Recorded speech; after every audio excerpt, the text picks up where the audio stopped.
नमस्कार, एनडीटीवी दुनिया में आपका स्वागत है। मैं हूं नगमा। आज हमारी लीड स्टोरी क्या है आपको दिखाते हैं।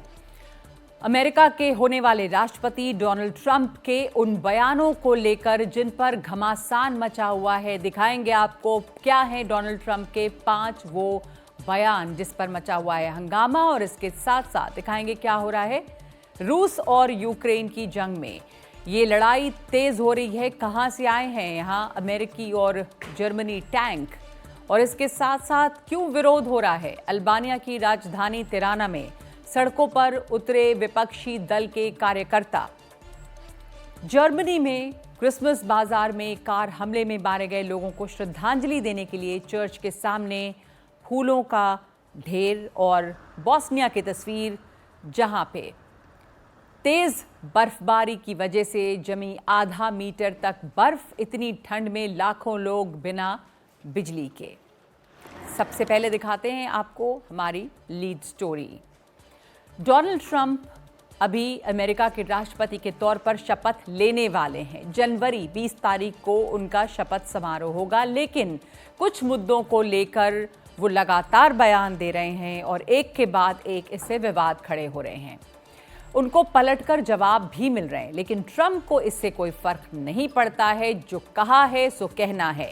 देखिए ट्रंप के कौन से बयान हैं जिससे मचा हुआ है घमासान।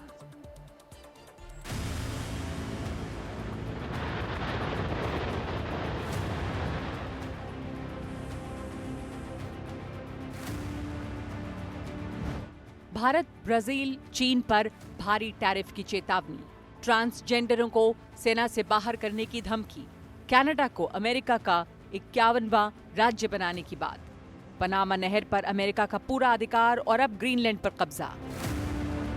राष्ट्रपति पद की शपथ लेने से पहले ही डोनाल्ड ट्रंप के 5 बयान घमासान मचा रहे हैं। ग्रीनलैंड डेनमार्क का सेमी ऑटोनमस इलाका है। इस खूबसूरत ग्रीनलैंड को ट्रंप अमेरिका के पास रखना चाहते हैं। अपने पहले कार्यकाल में भी उन्होंने यही इच्छा जाहिर की थी। अब कह रहे हैं कि देश की सुरक्षा और दूसरी वजहों से ग्रीनलैंड पर हमारा नियंत्रण बेहद जरूरी है। ग्रीनलैंड के प्रीमियर म्यूट अगेडे ने ट्रंप को सख्त जवाब दिया है। ग्रीनलैंड हमारा है, हम बिकाऊ नहीं और न कभी बिकाऊ होंगे। ट्रंप के इस बयान की कई वजह हैं।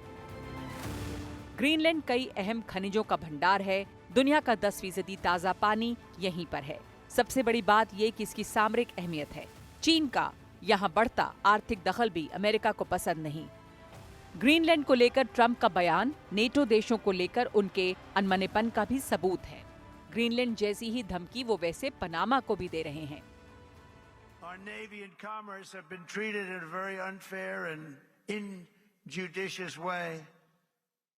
हमारी नेवी और कारोबारियों के साथ बहुत ही गलत तरीके से व्यवहार होता है। जो फीस पनामा लेता है वो हास्यास्पद और बहुत ही ज्यादा है, खास तौर पर पनामा के साथ बढ़ती गई उदारता को देखते हुए। मैं कह रहा हूं कि हमारे देश को लूटने का काम फौरन बंद हो जाएगा। ये बंद होने जा रहा है। पनामा नहर के सुरक्षित, कुशल और भरोसेमंद संचालन में अमेरिका का बड़ा और अपना हित है।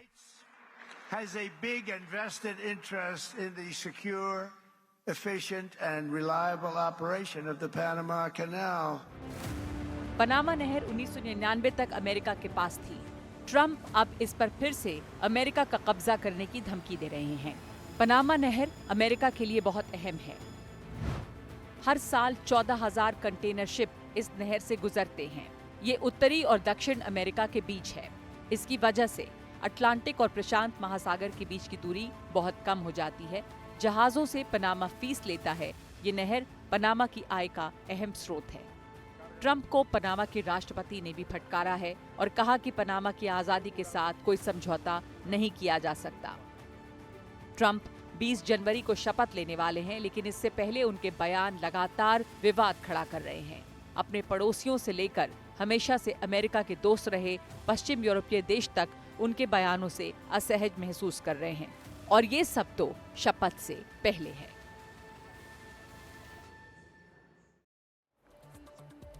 तो शपथ से पहले इस तरह के बयानों से एक हड़कंप मचाया है डोनाल्ड ट्रंप ने। तो उसके बाद अमेरिका में आने वाले दिनों में क्या हाल रहेगा। हमारे साथ सामरिक मामलों के जानकार ब्रह्मा चलानी जुड़ गए हैं। ब्रह्मा चलानी, कितनी गंभीरता से लिया जाए ट्रंप की एक के बाद एक धमकियों को? अब उन्होंने ग्रीनलैंड पर भी अपने कब्जे की बात कह दी। पहले वो कनाडा को कॉलोनी बनाने लगे, अमेरिका का स्टेट बनाने लगे। उसके बाद उन्होंने धमकी जो है वो पनामा कनाल पर भी दी है और टैरिफ्स की बात तो वो कर ही रहे हैं। ऐसा लगता है कि ट्रंप जो 19th सेंचुरी की अमेरिकन डॉक्ट्रिन थी, उसका नाम था मैनिफेस्ट डेस्टिनी, या ये इसका मतलब था कि अमेरिका के पास एक डिवाइन राइट है कि वो एक्सपैंड करें। लगता है कि वो उसी डॉक्ट्रिन को दोबारा वो एम्ब्रेस कर रहे हैं। मगर जो रियलिटी ये है कि ये जो कह रहे हैं कि ये, जैसे उन्होंने कहा कि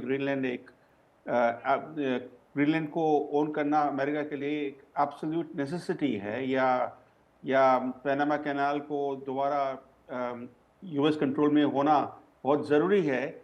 इस तरह की धमकियां जो हैं वो एक तरह की प्रेशर टैक्टिक्स है।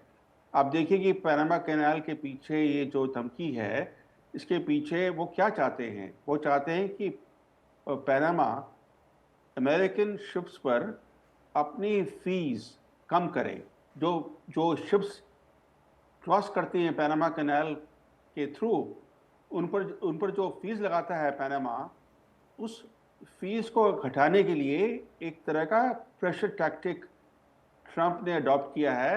ये थ्रेटन कर रहे हैं कि वो पनामा कैनाल दोबारा ले लेंगे। मगर जो ट्रीटी साइन की थी अमेरिका ने पनामा के साथ 1970s में, उसके अंडर तो अमेरिका के पास कोई हक ही नहीं है, दोबारा पनामा कैनाल लेने का कोई हक ही नहीं है।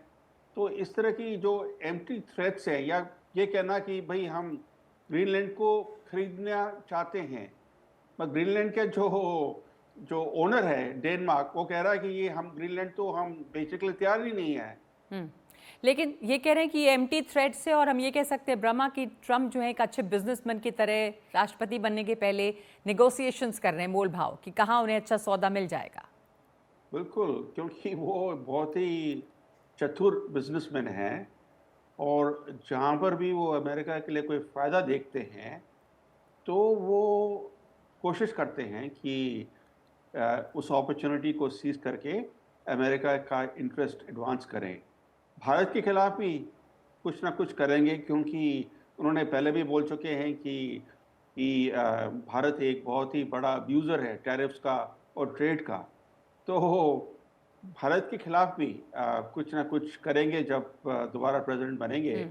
मगर ये जो धमकियां हैं कनाडा के खिलाफ या ग्रीनलैंड के खिलाफ या पनामा के खिलाफ, ये काफ़ी एम्प्टी थ्रेट्स हैं। तो ये एम्प्टी थ्रेट्स हैं, और ये अभी है जब वो राष्ट्रपति नहीं बने हैं। राष्ट्रपति बन जाते हैं तो बनने के बाद जो है वो हालात कुछ और होंगे। अभी वो बयान काफ़ी दे रहे हैं, पर तब उनके इस तरह के बयान देना उनके लिए इतना आसान नहीं होगा। ब्रह्मा, देखिए, इस समय राष्ट्रपति है नहीं, और जो उनका अपना नेशनलिस्ट बेस है अमेरिका में, उसको उस बेस को वो एड्रेस कर रहे हैं। जैसे वो जब कह रहे हैं कि हम पनामा कैनाल ले लेंगे वापस, या ग्रीनलैंड हम खरीद लेंगे, या कनाडा अमेरिका का नया स्टेट बन जाए, तो ये जो अपनी नेशनलिस्ट बेस है, उस बेस को वो गैल्वनाइज करने की कोशिश कर रहे हैं। तो वो अपने हाँ जी बिल्कुल, आपने सही कहा कि वो अपने वोटर्स को एक तरह से सीधे संबोधित कर रहे हैं, और वो ये दिखाना चाह रहे हैं जो उनकी प्रॉमिस, उनका वादा रहा है मेक अमेरिका ग्रेट अगेन, कि वो उसके लिए जो हैं वो बिल्कुल प्रतिबद्ध हैं। धन्यवाद आपका ब्रह्मा चलानी हमारे साथ जुड़ने के लिए। ट्रंप की जो धमकियां हैं वो कई बार खोखली धमकियां भी लगती हैं, आगे क्या होगा ये देखना है। लेकिन अब दिखाते हैं आपको खबरें वॉर जोन से। तो वॉर जोन में सबसे पहले बात रूस की। रूस का दावा है कि उसने यूक्रेन के साथ जंग के मैदान में ऐसे टैंक भी तबाह किए हैं जो यूक्रेन को पश्चिमी देशों से मिले।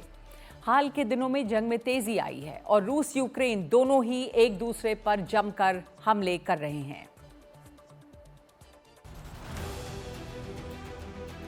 रूस पिछले 24 घंटों में पूर्वी यूक्रेन के डोनेट्स्क क्षेत्र में एक और इलाके स्टोरोजेवे को अपने कब्जे में लेने का दावा कर रहा है।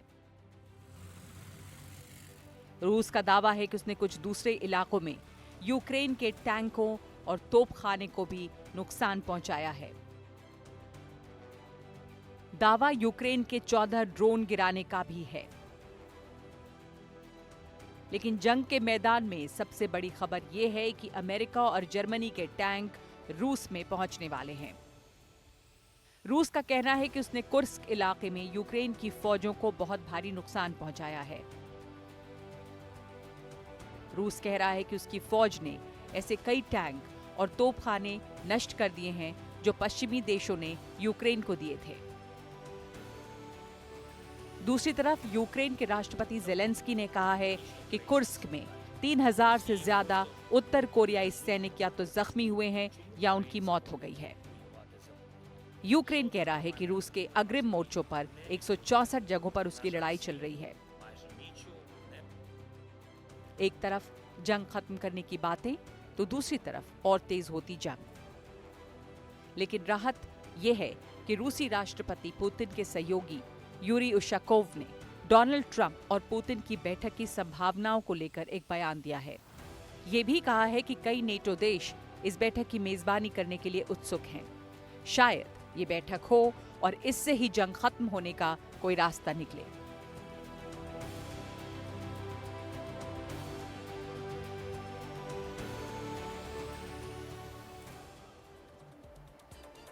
और यूक्रेन के राष्ट्रपति ज़ेलेंस्की ने स्लोवाकिया के प्रधानमंत्री रॉबर्ट फिको की मॉस्को यात्रा पर सख्त टिप्पणी की है और कहा है कि इससे उनको कोई अचरज नहीं हुआ। दूसरी तरफ फिको ने रूस के राष्ट्रपति पुतिन से मुलाकात के बाद फेसबुक पर कहा कि उन्होंने शुक्रवार को अपनी रूस यात्रा के बारे में यूरोपियन यूनियन के नेताओं को बता दिया था।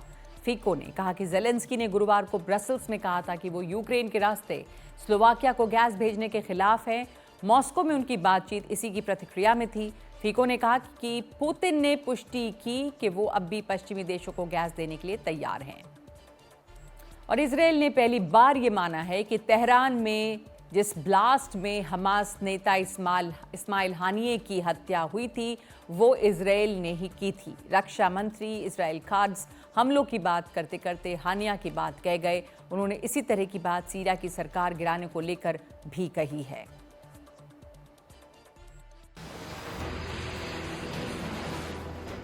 यमन की राजधानी सना में हूथियों के ठिकानों पर इजराइल के हमले।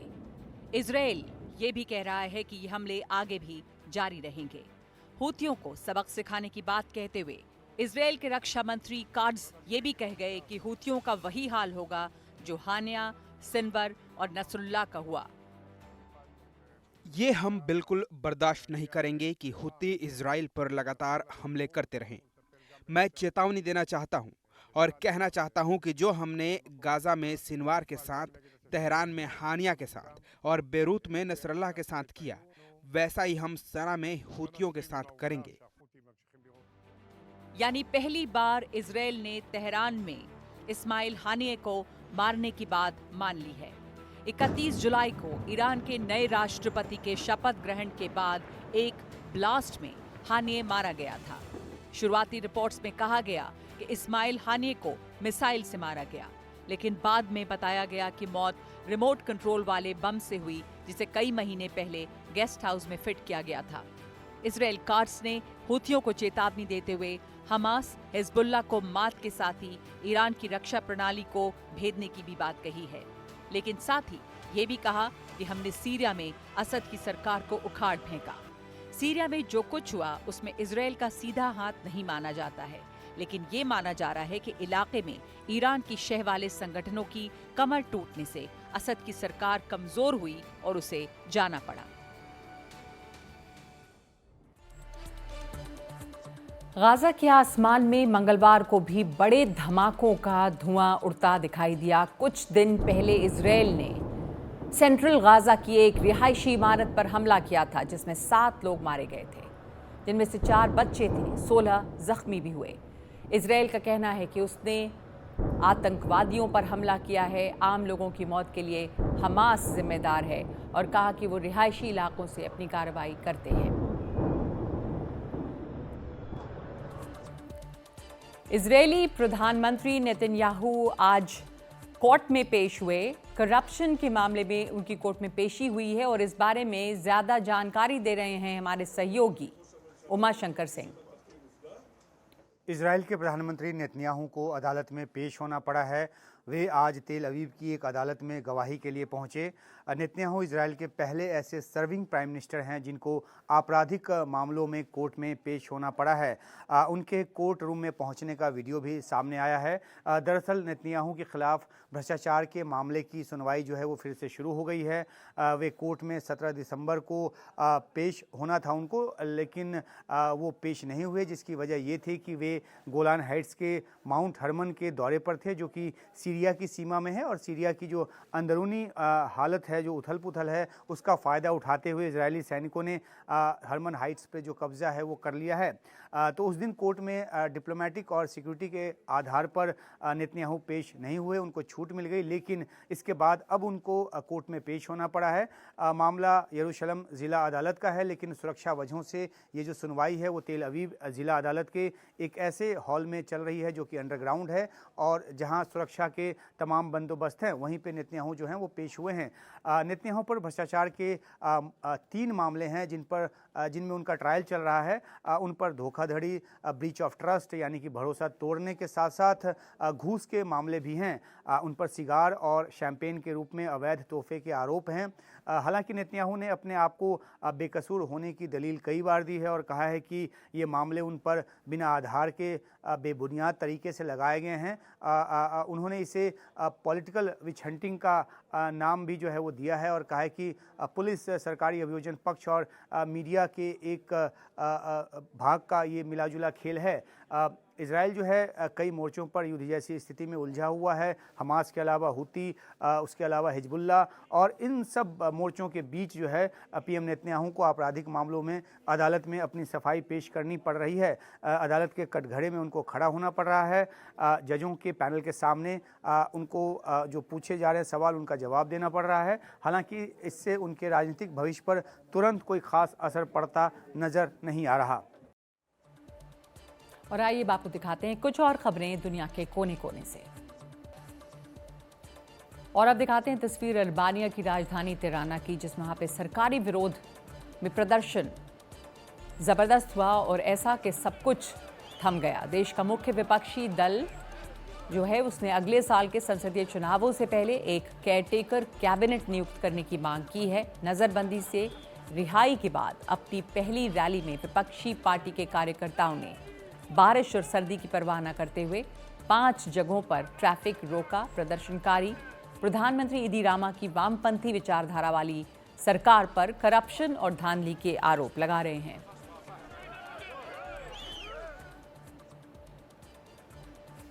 और कुछ दिनों पहले जर्मनी के क्रिसमस मार्केट में मैग्देबर्ग में एक कार हमले में कई लोग मारे गए। इन्हें आज श्रद्धांजलि देने वालों का तांता लगा रहा। ये तस्वीरें देख रहे हैं आप, जहां पर सभी लोग फूल लेकर आए घटनास्थल के करीब और एक चर्च के सामने पूरी की पूरी जगह फूलों से और मोमबत्तियों से सज गई।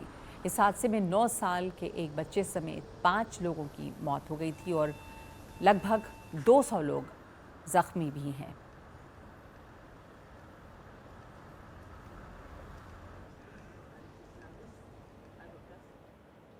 और अब चलते चलते video of the day. Bosnia की राजधानी सारायेवो में ज्यादातर जगहों पर इस वक्त आधा मीटर तक बर्फ जमी है। बोस्निया के कई इलाकों में भारी बर्फबारी की वजह से स्कूल बंद हैं और लोगों को आने जाने में तो मुश्किल हो ही रही है।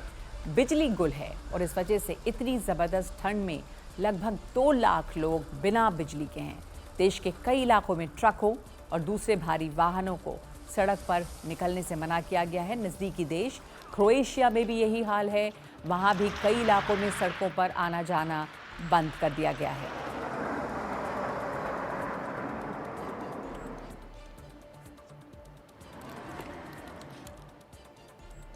एनडीटीवी दुनिया में आज के लिए इतना ही। एक ब्रेक के बाद देखिए खबरों की खबर।